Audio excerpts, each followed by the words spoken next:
So in this video, I'm gonna show you how to use the underwater camera mode on your RUGONE Xever 7 Pro.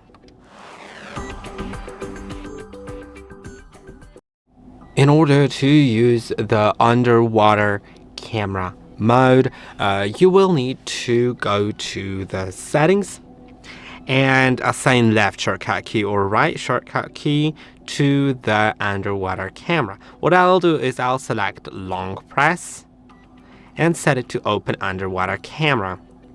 Now, when I press and hold on the left shortcut key, it will open the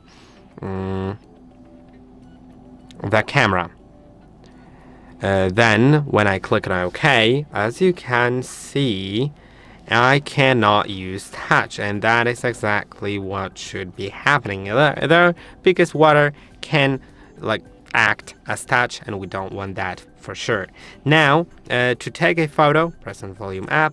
To take a video, press on volume down. To switch to video mode, then press on it again to start recording, and press on it to stop recording. I'll switch back to photo. I'll take the photo.